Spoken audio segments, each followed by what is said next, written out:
Good morning, everyone. My name is Baha, and I was born and raised in the town of Bethlehem some 45 years ago.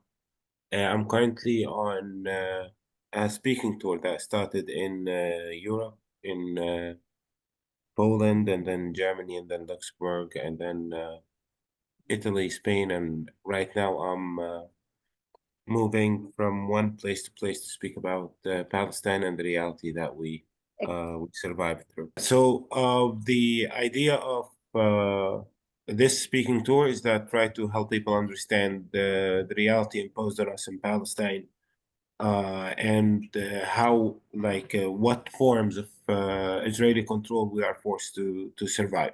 So I see myself all the time trying to help people cruise through like misrepresentations and misinformation that is usually spread by mainstream media, by politicians, and by a few academics to get people to think that reality in Palestine is complicated or hard to understand. The reality in Palestine is quite simple. It is as simple as this. If you are born to a Palestinian family, your rights, as you know them, are denied. Your right to freedom, your right to self-determination, your right to movement, like all are kind of, or access to food, access to education, and so on. All of those rights are kind of like denied from birth to death. If you were born to a Jewish family, your rights are granted and protected. It's as simple as this. It's a matter of birth. But it's presented in a way that make people think it is more complicated than the issue of birth. And now, in order to make people be confused about Palestine, almost every piece of information out there is intentionally misrepresented. Like, for example, the name of the space. Many people are born to believe, or made to believe, sorry, that Israel and Palestine are two separate geographies with some kind of political problem between them, like Mexico and the United States. But it's not like that. Israel and Palestine are two different words, two different names referring to the exact same geography. The map before you, um, if you show that map to a Palestinian, he will tell you this is the map of Palestine. If you show the exact same map to the Israeli ambassador, he will tell you like this is the map of Israel. This map in particular was taken off the website of the Israeli Ministry of Agriculture. So if you believe Israel and Palestine are two separate places, then any piece of information you put upon that representation will be confusing and difficult to understand by default. Uh, this is not like we're not the only place on the planet that has two different references to the same geography.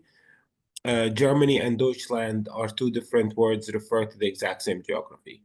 When people say like they have been to Israel and they went to Palestine, they sound exactly like I've been to Germany and went to Deutschland.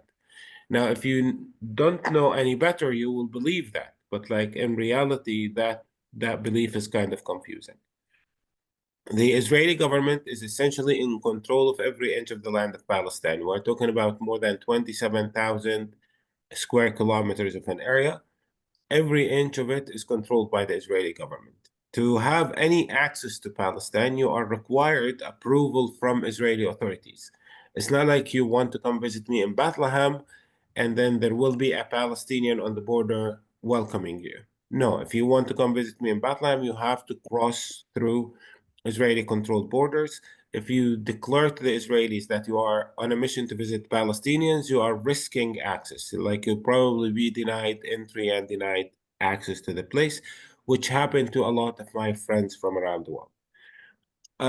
What's happening in Palestine is also a process that is described in two narratives, one narrative based on belief and one narrative based on historic fact.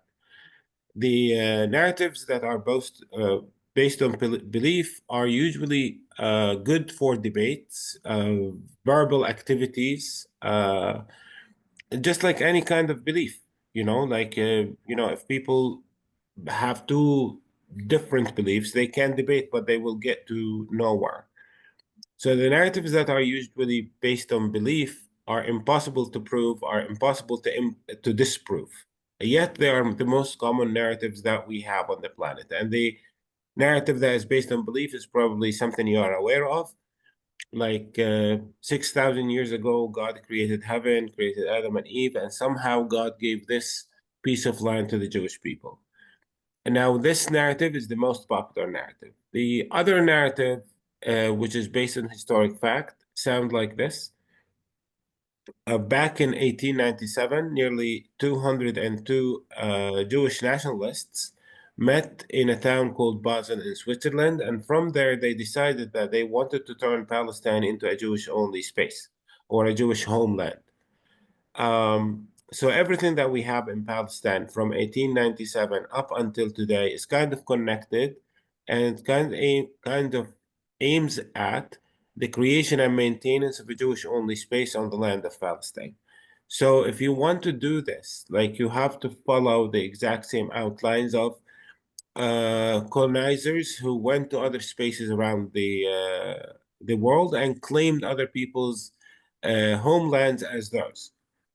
Those people ended up committing genocide or ended up exploiting indigenous populations like the British did in India or the white man did in the south of Africa.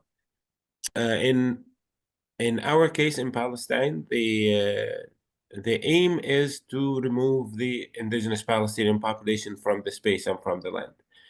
Uh, for almost 100 years, since 1919 up until today, the way authorities treated the Palestinian population is through removal and displacement. More than 66% of the entire Palestinian population was forcibly removed. And today we have 9 different policies that are maintained by the Israeli government.